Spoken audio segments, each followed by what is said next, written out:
Hello, this is Anna from Music Mastery, and today I'm doing a flute fundamental video on double tonguing. Double tonguing is a technique that helps us play faster and cleaner than when we just single tongue. Before I talk about how to double tongue, I'm going to review some things about single tonguing and talk about some concepts that are important for both single and double tonguing on the flute. When we single tongue, we make a ta sound into our instrument. We begin each note with that ta. What we're doing is we're using the very tip of our tongue and we're hitting it against the roof of our mouth.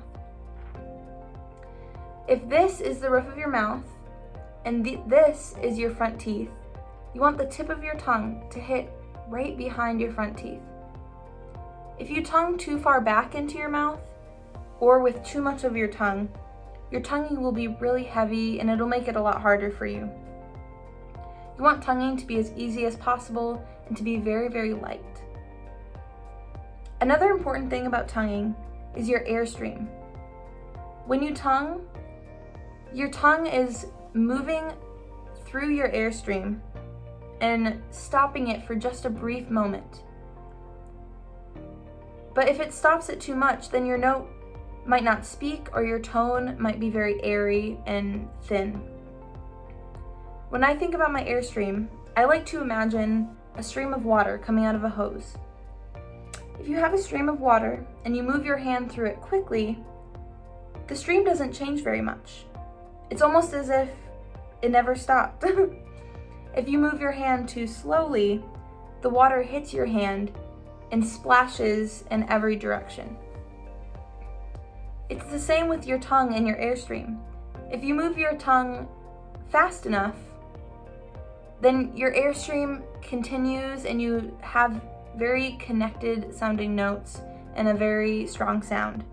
But if your tongue is too slow or you use too much of your tongue, then your notes might not speak and your tone again will sound thin or airy.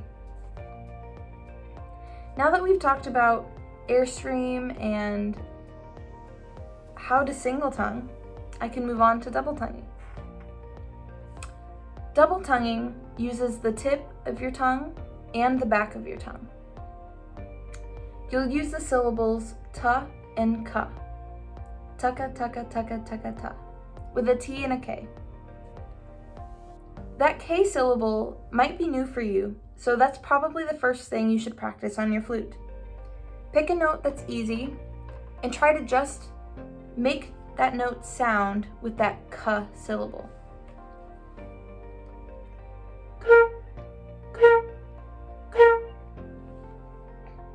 Once you get a nice strong flute sound and that K feels comfortable, then you can add the T.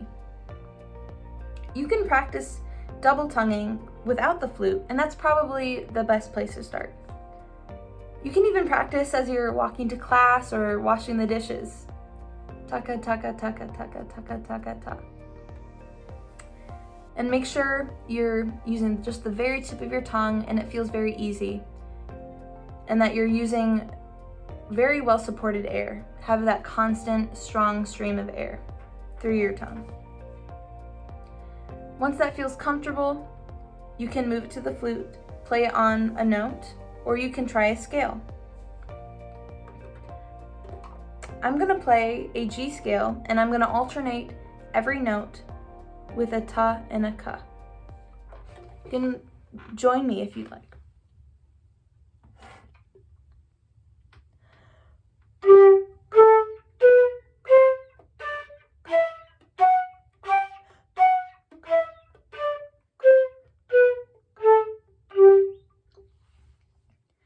Once that feels comfortable, you can play it even faster, or you can try to articulate multiple times on each note.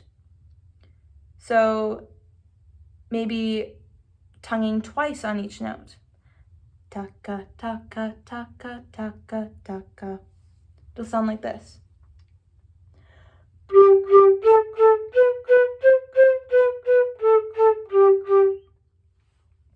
Once that feels comfortable, you can keep speeding up the tonguing or tonguing more times per note, like this.